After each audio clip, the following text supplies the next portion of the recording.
اللهم صل على محمد وعلى آل محمد كما صليت على إبراهيم وعلى آل إبراهيم إنك حميد مجيد. اللهم بارك على محمد وعلى آل محمد كما باركت على إبراهيم وعلى آل إبراهيم إنك حميد مجيد. میرے محترم سامعین، اللہ تبارک و تعالی نے یہ زندگی بنائی اور زندگی کے بعد موت کا سلسلہ جاری کیا. یہ کیوں؟ خود اللہ تبارک و تعالی ارشاد فرماتے ہیں الذی خلق الموت والحیات، اللہ نے موت اور زندگی بنائی لیبلوکم، تاکہ تمہارا امتحان لے لے، ایوکم احسن عملا، تم میں سے بہترین عمل کون کرے گا. موت زندگی اللہ تبارک و تعالی نے اس لیے بنائی لیبلوکم، تاکہ تمہارا امتحان لے لے کہ تم میں سے بہترین عمل کرنے والا کون ہوگا. یہاں پہ آپ نے غور کیا کہ اللہ تبارک و تعالی نے فرمایا الذی خلق الموت، اللہ نے موت بنائی، والحیات، اور زندگی بنائی. اب آپ کے دماغ میں ایک سوال آئے گا کہ زندگی پہلے ہوتی ہے موت بعد میں ہوتی ہے. ایسا ہی ہوتا نا، پہلے ہم زندہ ہوتے ہیں پھر مرتے ہیں. چاہیے تو یہ تھا کہ اللہ تبارک و تعالی پہلے زندگی کا ذکر فرماتے، اس کے بعد موت کا ذکر فرماتے، لیکن اللہ تبارک و تعالی نے پہلے موت کا ذکر کیا. الذی خلق الموت، اللہ نے موت کو پیدا فرمایا. وجہ اس کی یہ ہے کہ جس آدمی کے سامنے موت نہ ہو، موت کا مقصد نہ ہو، اس کی زندگی بیکار ہے. مین مقصد موت کے بعد والی زندگی ہے نا. اللہ تبارک و تعالیٰ نے تبھی موت کا ذکر کیا. اللہ نے اس زندگی کا ذکر ہی بعد میں کیا کہ یہ زندگی عارضی زندگی ہے، اصل زندگی مرنے کے بعد والی زندگی ہے. تبھی تو اللہ تبارک و تعالیٰ نے سب سے پہلے موت کا ذکر کیا، موت کا، تاکہ تیاری زیادہ کر لو. یاد رکھو، جب مقصد سامنے ہوگا اور ہماری ترجیح آخرت کی زندگی ہوگی، دنیا کی زندگی میں کچھ بھی ہو، نیستی ہو، خواری ہو، تنگی ہو، پریشانی ہو، لیکن آپ کی ترجیح موت کے بعد والی زندگی ہو، اور آپ کا مقصد یہ ہو کہ موت کے بعد والی زندگی پرسکون ہو، ذلت والی زندگی نہ ہو اور راحت والی زندگی ہو، تو اس کے لیے پھر مجھے اور آپ کو محنت کرنی پڑے گی. دنیاوی زندگی اگرچہ تنگی کے ساتھ گزرے، پریشانی کے ساتھ گزرے اور مجبوری کے ساتھ گزرے، لیکن مقصد ہمارا آخرت کی زندگی ہو، تو دنیا کی زندگی ختم بھی ہو جائے. جیسے حضرت علی کرم اللہ وجہ کے بارے میں آپ نے سنا ہے کہ حضرت علی کرم اللہ وجہ بچوں میں سب سے پہلے اسلام لانے والے، بڑوں میں صدیق اکبر سب سے پہلے اسلام لانے والے، عورتوں میں خدیجۃ الکبریٰ سب سے پہلے اسلام لانے والی. اب حضرت علی کرم اللہ وجہ کے سامنے اللہ کے نبی نے اسلام پیش کیا. سب سے پہلے حضرت علی نے کہا اللہ کے نبی، میں تیرا دین قبول کرنے کے لیے تیار ہوں، میں تیرا مذہب قبول کرنے کے لیے تیار ہوں. جس نبوت کا دعویٰ آپ کرتے ہیں، جس مذہب کا دعویٰ کرتے ہیں، جس دین کا دعویٰ کرتے ہیں، اس دین کو سب سے پہلے قبول کرنے والا حضرت علی کرم اللہ وجہہ کہ جس کی عمر اس وقت 10 سال تھی، سوچا بھی نہیں، مشورہ بھی نہیں کیا. باقی لوگوں نے تو یہ کہا ہم مشورہ کر کے آئیں گے، کسی نے یہ کہا اپنے بڑے سے پوچھ کے ہم آئیں گے، لیکن حضرت علی نے کسی سے مشورہ نہیں کیا. جو ہی اللہ کے نبی صلی اللہ علیہ وسلم نے حضرت علی کے سامنے دین اسلام رکھ دیا، لا الہ الا اللہ کی دعوت رکھ دی، حضرت علی کرم اللہ وجہ نے فوراً لا الہ الا اللہ محمد الرسول اللہ پڑھ لیا. پھر اس کے بعد ایک زمانہ ایسا آیا کہ نبی اکرم صلی اللہ علیہ وسلم ہجرت کے لیے چلے گئے، بستر پہ سونے والا بھی حضرت علی. اور حالانکہ جیسے رفیق کے سفر صدیق اکبر تھے، اس کی جان کو بھی خطرہ تھا کہ کہیں دشمن آ گئے تو مجھے بھی نقصان پہنچائے اور اللہ کے نبی کو بھی نقصان پہنچائے. لیکن حضرت صدیق اکبر رضی اللہ تعالیٰ عنہ نے جان کی پرواہ کیے بغیر نبی اکرم صلی اللہ علیہ وسلم کا ساتھ دیا. اور اسی طرح بستر پہ اللہ کے نبی نے کس کو سلایا؟ حضرت علی کو سلایا، تاکہ دشمن کو پتا چلے کہ اللہ کے نبی یہیں پہ موجود ہیں، آپ صلی اللہ علیہ وسلم کا پیچھا نہ کرے. یہ بھی بہت بڑے دل گردے کی بات ہے کہ دشمن کے لیے اپنے آپ کو پیش کرنا، کیونکہ دشمن تو ہر وقت اس طاق میں تھا کہ اللہ کے نبی کو زد پہنچائے، نقصان پہنچائے. تو حضرت علی کرم اللہ وجہہ اللہ کے نبی کے بستر پر سو گئے تاکہ اللہ کے نبی کا پیچھا نہ کرے. اور زندگی میں بہت ساری مشقتیں آ گئیں، اور حضرت علی کرم اللہ وجہہ کے پاس حق مہر ادا کرنے کے پیسے بھی نہ ہو، صدقہ کرنے کے لیے پیسہ بھی نہ ہو، خیرات کرنے کے لیے پیسہ بھی نہ ہو. نبی اکرم صلی اللہ علیہ وسلم نے حضرت علی کو ارشاد فرمایا میری بیٹی کا حق مہر ادا کرو. حضرت علی نے فرمایا میرے گھر میں کچھ نہیں، میرے پاس کچھ نہیں. اللہ کے نبی نے فرمایا تمہارے پاس ایک زرہ موجود تھی، وہ زرہ جا کر بیچ کر بی بی فاطمہ رضی اللہ تعالی عنہ کا حق مہر ادا کریں. چنانچہ باہر نکل گئے. حضرت عثمان رضی اللہ تعالیٰ عنہ نے پوچھا کہاں جا رہے ہیں؟ کہا یہ زرہ بیچنے جا رہا ہوں تاکہ بی بی فاطمہ کا حق مہر ادا کرو. تو حضرت عثمان رضی اللہ تعالیٰ عنہ نے کہا وہ حق مہر ادا کرنے کے لیے میں تیار ہوں. وہ حق تیرا حق مہر کون ادا کرے گا؟ میں ادا کروں گا. جس کے پاس حق مہر ادا کرنے کے پیسے نہ ہو. لیکن یاد رکھو جب حضرت علی کرم اللہ وجہہ فجر کی نماز کے لیے جا رہے تھے، راستے میں ابن ملجم نے حضرت علی کرم اللہ وجہہ پر وار کیا اور حضرت علی کرم اللہ وجہہ کو زخمی کیا.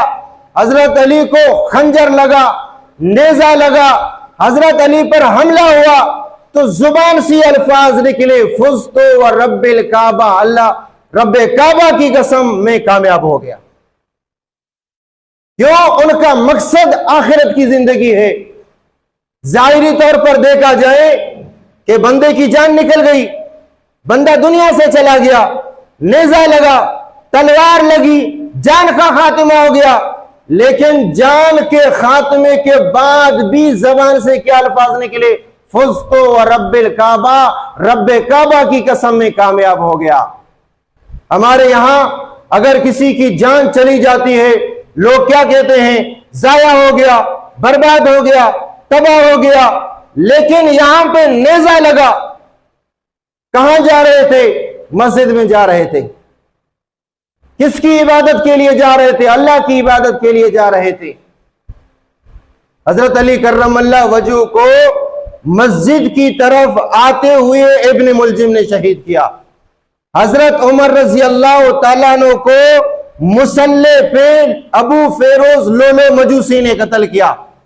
حضرت عثمان رضی اللہ تعالیٰ عنہ کو قرآن کی تلاوت کرتے ہوئے ظالمون نے شہید کر دیا، لیکن ان کی زبان میں یہ تھا کہ ہم کامیاب ہو گئے۔ ظاہری طور پر تو ان کی جان چلی گئی، موت کے آغوش میں چلے گئے، لیکن یاد رکھو وہ اس زندگی کو اپنا مقصد نہیں بناتے تھے، وہ آخرت کی زندگی کو ہمیشگی کی زندگی اور اپنی ترجیح اور اپنا مقصد بیان کیا کرتے تھے۔ اس لیے فرمایا اللہ کے رب کی قسم میں کامیاب ہو گئے۔ اور ہمارا کوئی مقصد نہیں ہے۔ ہمارے بچے سے پوچھ لو، ہمارے نوجوان سے پوچھ لو، اور ہمارے بوڑھے سے پوچھ لو، ہماری زندگی کا کوئی مقصد نہیں ہے۔ ہماری زندگی کا مقصد یہ ہے کہ 3 وقت کی روٹی کے لیے محنت کرو، کھاؤ اور سو جاؤ، صبح کو اٹھو، دوبارہ یہی محنت ہے۔ یہ ہمارا مقصد ہے۔ لیکن یاد رکھو اس مقصد کے تحت ہم مر گئے تو ہم بے نام و نشان ہو گئے، ہمارا نام لینے والا کوئی نہیں ہوگا۔ یہ جتنے لوگوں کا ہم نام لیتے ہیں ان کے پاس کوئی مال نہیں تھا، کوئی دولت نہیں تھی، کوئی شہرت نہیں تھی، ان کے پاس صرف ایک محنت تھی اور دین کی فکر تھی، دین کی محنت تھی۔ دین قیامت تک زندہ رہے گا، دین کی فکر کرنے والے بھی قیامت تک زندہ رہیں گے۔ ابو ہریرہ کے پاس کیا تھا؟ رہنے کے لیے گھر بھی نہیں تھا۔ ابو ہریرہ کے پاس رہنے کے لیے گھر تک نہیں تھا، لیکن آج بھی کوئی درس بیان کرے گا وہ یہ کہے گا ان ابی ہریرہ قال قال رسول اللہ، ان ابی ہریرہ قال قال رسول اللہ۔ آج بھی ابو ہریرہ کا ذکر بلند و بالا ہوگا، کیوں؟ ان کے دل دماغ کے اندر دین کی فکر تھی، دین مقصد تھا، آخرت کی زندگی مقصد تھا۔ تو جب تک قرآن و سنت زندہ ہے تو ان کا نام بھی بلند و بالا ہوگا۔ ایسے بھی تذکرے ملیں گے، ایسے بھی لوگوں کے واقعات ملیں گے۔ آپ نے سنا ہے کہ ایک واقعے میں آتا ہے نبی اکرم صلی اللہ علیہ وسلم کے دور میں مسجد نبوی میں ایک جھاڑو لگانے والی سیاہ عورت تھی۔ ظاہری طور پر دیکھا جائے ہمارے معاشرے میں گورے چٹے لوگوں کی قدر ہے، مالدار لوگوں کی قدر ہے، دنیا دار لوگوں کی قدر ہے۔ جس کے پاس مال نہیں اس کی کوئی قدر نہیں، اور جس کا رنگ نہیں اس کی کوئی قدر نہیں۔ لیکن اللہ تبارک و تعالیٰ کے ہاں رنگ کی کوئی قدر نہیں، اللہ کے ہاں مال کی کوئی عظمت نہیں۔ اللہ کے نبی صلی اللہ علیہ وسلم ارشاد فرماتے ہیں ان اللہ لا ينظر الى صورکم و اموالکم، اللہ تمہاری صورتوں کو، تمہارے مالوں کو نہیں دیکھتے، ولیکن ينظر الى قلوبکم و اعمالکم، اللہ تمہارے دلوں کو دیکھتے ہیں اور اعمال کو دیکھتے ہیں۔ حضرت بلال رضی اللہ تعالیٰ عنہ فرماتے ہیں شکر ہے، الحمدللہ، اللہ کا شکر ہے کہ اللہ تبارک و تعالیٰ نے ایمان کی دولت اپنے پاس رکھی ہے، ورنہ مجھ جیسے کالے کو کون ایمان عطا کرتا۔ اللہ تبارک و تعالیٰ نے حضرت بلال کے دل کو دیکھا، ظاہری طور پر کالا تھا، دل سفید تھا۔ اللہ دلوں کے مالک ہیں، دلوں کو دیکھنے والے ہیں۔ دیکھیں آپ صلی اللہ علیہ وسلم کے دور میں اللہ کے نبی کی مسجد میں ایک سیاہ کالی عورت جھاڑو لگایا کرتی تھی۔ ایک دن نظر نہیں آئی، اللہ کے نبی نے پوچھا وہ کالی عورت مسجد میں صفائی کرنے والی عورت نظر نہیں آ رہی؟ لوگوں نے کہا اللہ کے نبی وہ تو گھر میں بیمار پڑی ہے۔ آپ صلی اللہ علیہ وسلم اس کی عیادت کے لیے تشریف لے جاتے ہیں۔ ہمارے ہاں اس چیز کو معمولی سمجھا جاتا ہے۔ ایک بندہ اگر مسجد کی صفائی کرتا ہے لوگ اس کو حقیر سمجھتے ہیں، لوگ اس کو کمتر سمجھتے ہیں، کچرا دیکھتے ہیں، او صفائی والا آ جاؤ صفائی کرو، یہ ہماری سوچ ہے۔ لیکن قرآن آپ دیکھیں، قرآن میں اللہ تبارک و تعالیٰ فرماتے ہیں کہ ہم نے ابراہیم کو اور اسماعیل کو حکم دیا ان طہرا بیتیا، کہ میرا گھر کعبۃ اللہ کو صاف رکھو، ستھرا رکھو۔ صفائی کرنے والا کون ہے؟ ابراہیم علیہ السلام ہے، جو جد الانبیاء ہیں، جو موحدوں کے باپ ہیں، اور اس کو اللہ حکم دے رہے ہیں ان طہرا بیتیا، اے ابراہیم، اے اسماعیل، میرے گھر کو صاف رکھو، للطائفین، طواف کرنے والوں کے لیے، اور والقائمین، قیام کرنے والوں کے لیے، والرکع السجود، رکوع کرنے والوں کے لیے، سجدہ کرنے والوں کے لیے میرے گھر کو صاف رکھو۔ کس کو حکم دیا جا رہا ہے؟ ابراہیم علیہ السلام کو، اسماعیل علیہ السلام۔ آج اگر کوئی مسجد کی صفائی کرتا ہے تو سمجھ لو کہ نبیوں کی سنت کو زندہ کرتا ہے۔ اگر کوئی پیشمان بھی جھاڑو لگا کر مسجد کی صفائی کرتا ہے نا، اس میں حقارت کی بات نہیں ہے، فخر کی بات ہے۔ اگر متولی جھاڑو اٹھا کر صفائی کرتا ہے تو اس کو فخر سمجھے کہ میں نبیوں والا کام کر رہا ہوں۔ اور اگر کوئی سربراہ، نواب ہو، سردار ہو، وڈیرا ہو، وہ مسجد کی خدمت اور صفائی کو اپنے لیے فخر سمجھ لے، سمجھ لو کہ اس کے دل کے اندر ایمان ہے۔ کیوں؟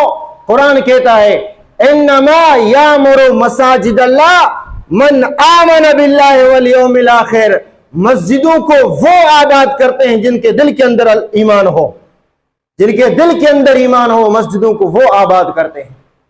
تو اللہ کے نبی صلی اللہ علیہ وسلم اس سیاہ عورت کی عیادت کے لیے تشریف فرما گئے تو اللہ کے نبی نے دیکھا اس کی حالت بہت زیادہ خراب ہے۔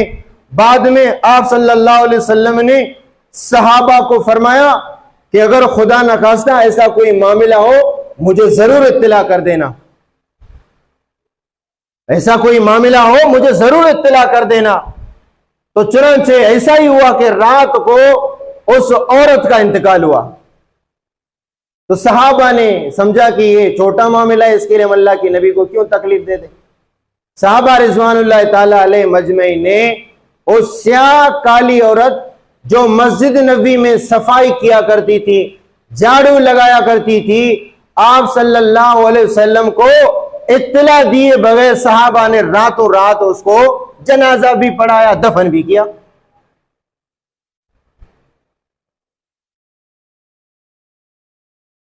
آپ صلی اللہ علیہ وسلم نے ایک دن گزرا یا 2 دن گزرے، آپ صلی اللہ علیہ وسلم نے صحابہ سے پوچھا کہ اس کالی عورت کا کیا بنا؟ تو صحابہ نے کہا اللہ کے نبی اس کا تو انتقال ہوا ہے۔ پھر رات کو اللہ کے نبی اس کا انتقال ہوا ہے تو ہم نے اس کو معمولی چیز سمجھ کو آپ کو تکلف میں مبتلا نہیں کیا، ہم نے اس کو دفن کیا ہے۔ اللہ کے نبی نے فرمایا دلونی علی قبرہا، اس کی قبر مجھے بتاؤ۔ اللہ کے نبی نے فرمایا مجھے اس کی قبر بتاؤ۔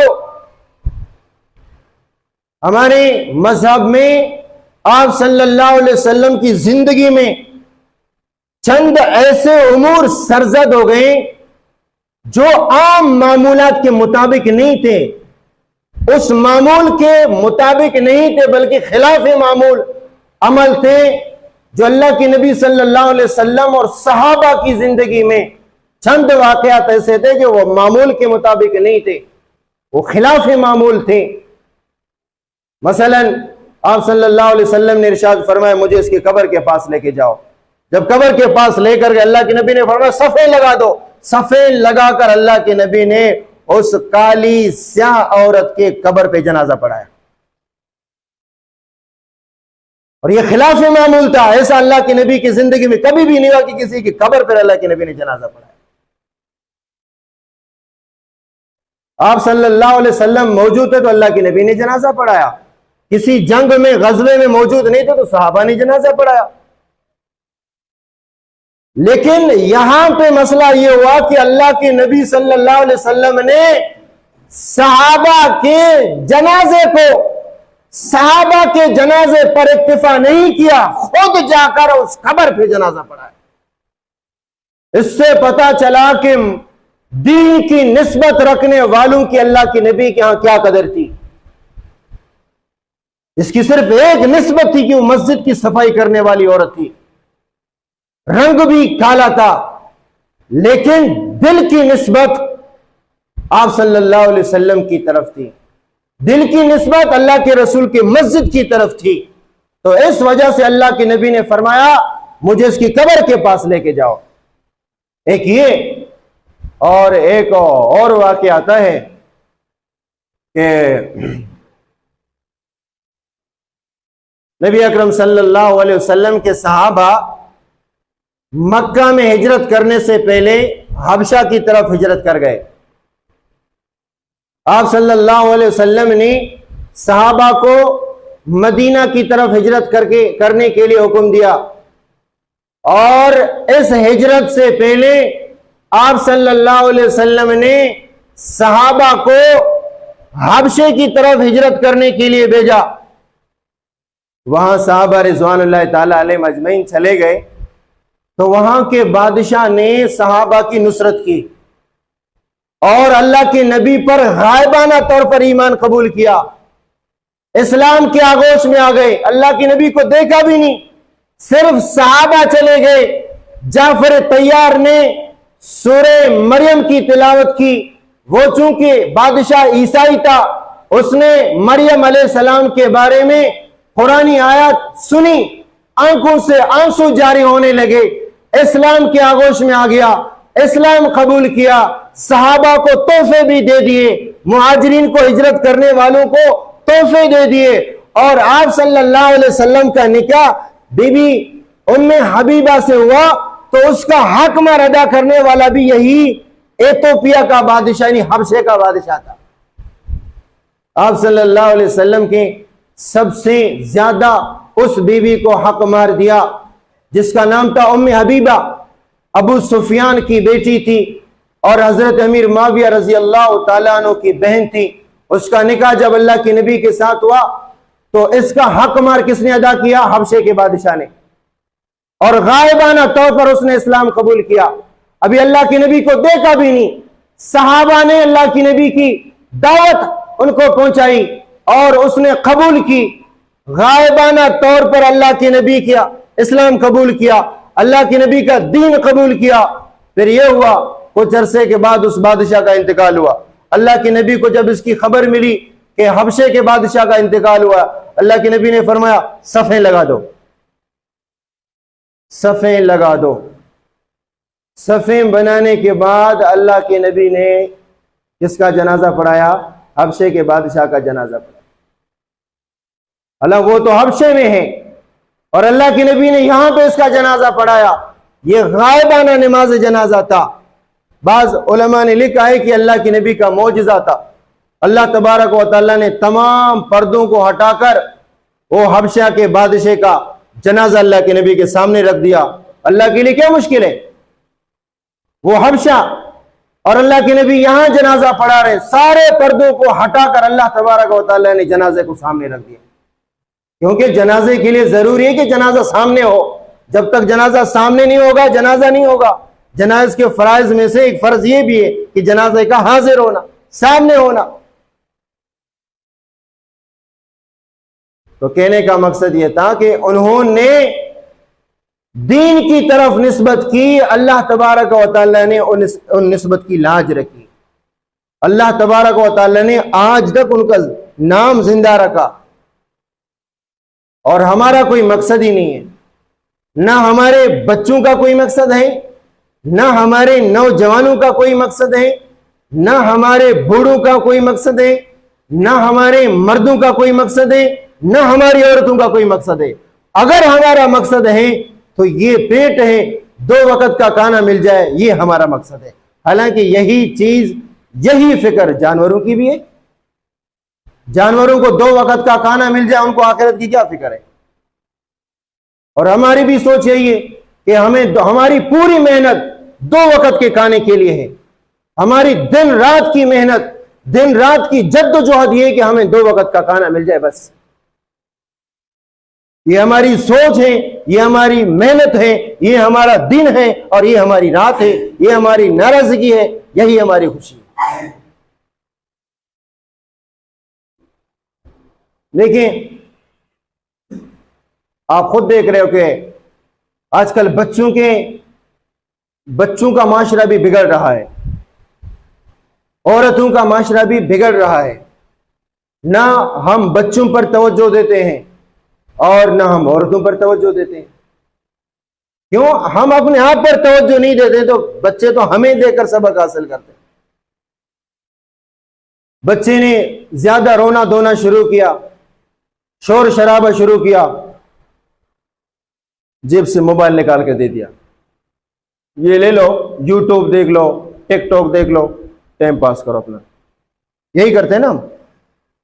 بچے اگر زیادہ رونے لگے، شور کرنے لگے، ضد کرنے لگے تو یہی کرتے ہیں ہم، موبائل لے لو اور دیکھ لو. اور ہم یہ کہتے ہیں کہ ہمیں فرصت ہی نہیں ہے، بچوں کی تربیت کا ہمارے پاس فرصت ہی نہیں ہے. یعنی ہم اتنے مصروف ہیں. اللہ کے نبی کو پوری امت کی فکر تھی، آپ صلی اللہ علیہ وسلم کو پوری امت کی فکر تھی. دن رات اللہ کے نبی امت کی فکر میں تھے، حتیٰ کہ قرآن کو بھی کہنا پڑا، اللہ کو بھی کہنا پڑا، فَلَعَلَّكَ بَاخِعٌ نَفْسَكَ، اے نبی آپ اپنے آپ کو ہلاک کرتے ہو اس وجہ سے کہ یہ لوگ ایمان نہیں لاتے. آپ صلی اللہ علیہ وسلم پر امت کی فکر، دنیا کی فکر اللہ کی نبی کے ذہن میں کہ یہ ایمان کے آغوش میں کیسے آ جائیں. ہم کہتے ہیں کہ ہم اپنے بچوں کو تربیت نہیں دیتے، ہمارے پاس فرصت نہیں، ہمارے پاس وقت نہیں.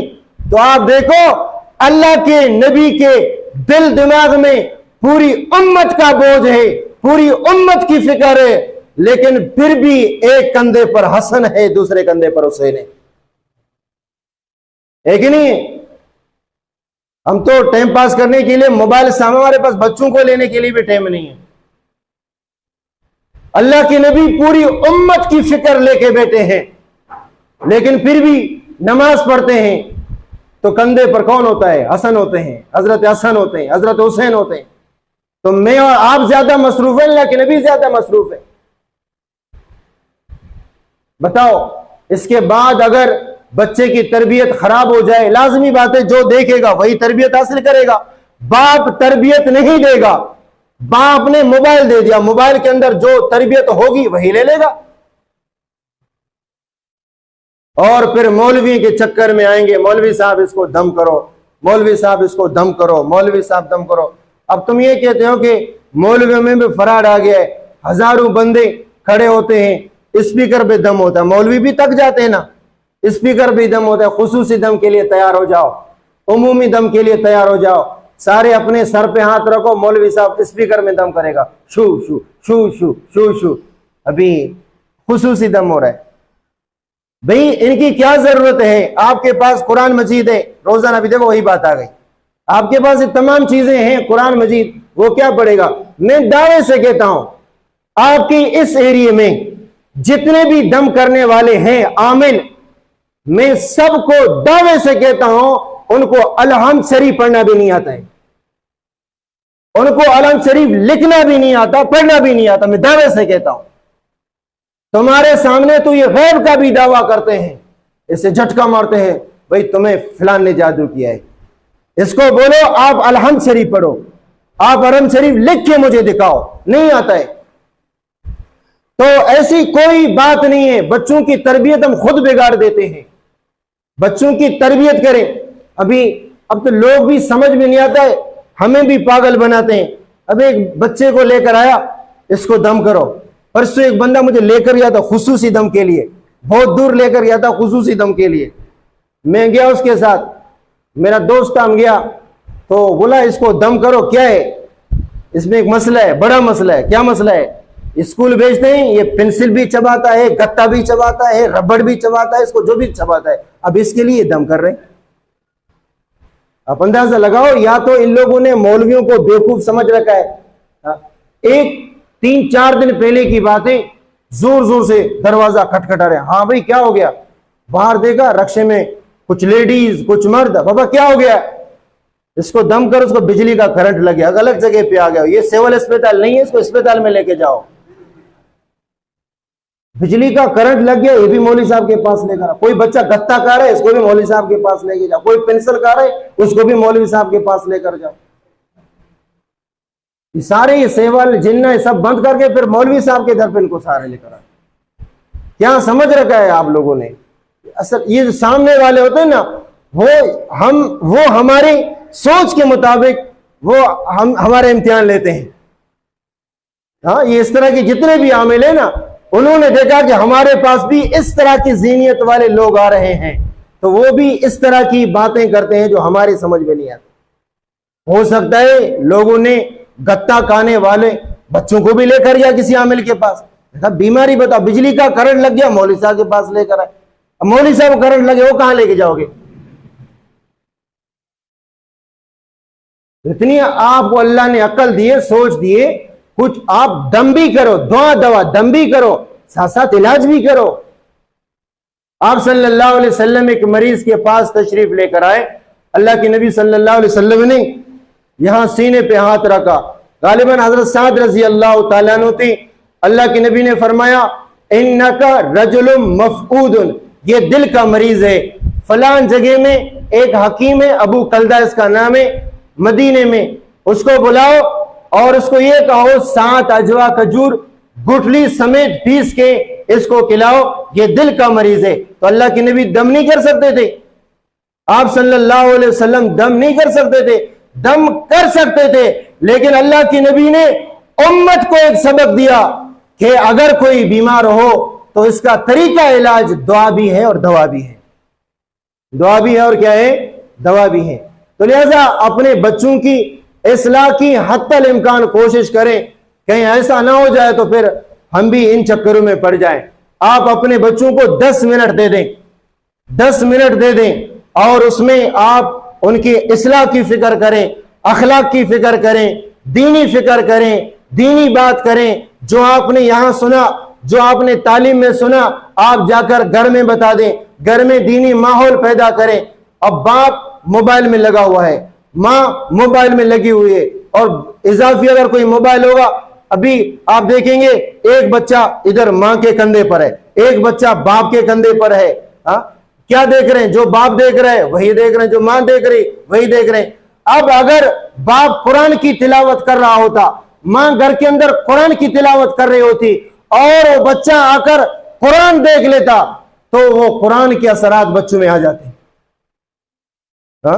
بچوں میں کیا ہے؟ بچوں میں چڑچڑا پن، فلان پن، جدے تھی، روئی تھی، فلان۔ بھائی کیوں اس طرح ہوتا ہے؟ اس کی وجہ یہ ہے کہ جو چیز آپ اس کو دکھاتے ہو اس کا اثر آ جاتا ہے۔ کبھی آپ نے بچے کے سامنے آ جاؤ میں تلاوت کروں گا بیٹا، آپ قرآن کی تلاوت سنیں، ماں یہ کہے آ جاؤ بیٹا میں قرآن کی تلاوت کروں، آپ سنیں، باپ یہ کہے آ جاؤ بیٹا میں قرآن کی تلاوت کروں، آپ سنیں، تو ایک ہفتہ یہ عمل کریں۔ مجھے ایک ان پڑھ آدمی نے، ایک ڈرائیور آدمی نے ایک ایسی بات کہی، تو یقین جانے 100% وہ بات درست تھی۔ اس نے کہا ایک بچہ جس کے اخلاق 100% درست ہو، آپ اس کو ایک موبائل دے دیں، 10 منٹ کے بعد آپ اس کا معائنہ کریں کہ 10 دن پہلے اس کی اخلاق کی کیفیت کیا تھی، 10 دن کے بعد آپ نوٹ کر اس کی اخلاق کی کیفیت کیا ہوگی۔ ایک عام آدمی نے بتا دیا۔ لازمی بات ہے، ایک آدمی جو کچھ دیکھے گا تو اس کے اثرات اس پر آ جائیں گے، جو دیکھے گا وہی اس کے اثرات آ جائیں گے۔ تو لہذا عملی طور پر دن میں 10 منٹ بچوں کو دے دیں، 10 منٹ دے دیں۔ ہاں، بچوں کی اصلاح کے لیے آپ صلی اللہ علیہ وسلم اپنے نواسوں کے ساتھ جا رہے تھے، صدقے کا کھجور حضرت حسن نے یا حضرت حسین رضی اللہ تعالیٰ عنہ نے اٹھا کر منہ میں ڈالا، اللہ کے نبی نے فرمایا نکال دو، فوراً منہ سے صدقے کی کھجور نکال دی۔ فرمایا ہم لوگوں کے لیے صدقے کا مال اللہ نے حلال نہیں کیا ہوا ہے۔ ایک دانہ کھجور کا ایک دانہ حضرت حسن رضی اللہ تعالیٰ عنہ کے منہ سے نکال دیا۔ ہمارے ہاں بچہ چوری کر کے لے کر آتے ہیں، ماں باپ کو دیتے ہیں، ماں باپ خوش ہوتے ہیں۔ ماں باپ بھی کسی کو بتاؤ نہیں، رکھ دو اس کو، چھپاؤ رکھ دو اس کو۔ چوری کر کے ماں باپ کے سامنے لاتے ہیں، ماں باپ خوش ہوتے ہیں کہ صحیح کیا ہے، ماں باپ کو پتہ ہے کہ ہماری چیز نہیں ہے۔ ہاں، ابھی سے چوری کرنے کی ٹریننگ کون دے رہے؟ ماں باپ دے رہے۔ بڑا ہو کر بچہ کیا بنے گا؟ عالم بنے گا، حافظ بنے گا، ہاں وہ کوئی مسلح بنے گا نہیں، بڑا بن کر بھی بچہ چور بنے گا. ہنسنے کی بات نہیں ہے، ہنسنے کی بات نہیں ہے. ہاں جب چوری کرے گا، بڑا ہو کر چوری کرے گا، کس کا بیٹا ہے؟ فلان کا بیٹا ہے جس نے چوری کی ہے. مرنے والے کے لیے ایک جملہ کافی ہے، غیرت والے کے لیے ایک جملہ کافی ہے کہ فلان کے بچے نے چوری کی ہے. اس خاندان کے مرنے کے لیے ایک جملہ کافی ہے. اور سعادت مند خوش نصیب انسان یہ ہوگا کہ اگر اس کا بچہ عالم ہو جائے اور پورے خاندان کے سامنے یہ کہا جائے کس خاندان کا بچہ عالم ہو گیا ہے، حافظ ہو گیا ہے، ان کے سر بلندی کے لیے ایک جملہ کافی ہے. ان کی سر بلندی کے لیے ایک جملہ کافی ہے. اب ہماری مرضی ہے یا ادھر چلے جائیں یا ادھر چلے جائیں. اللہ تبارک و تعالی سے دعا ہے کہ اللہ ہمیں، ہمارے بچوں کو اور ہمارے گھر والوں کو، ہماری ماؤں کو، ہماری بہنوں کو اللہ تبارک و تعالی سعادت والے راستے پر چلنے کی توفیق عطا فرمائے. وآخر دعواہم الحمدللہ رب العالمین.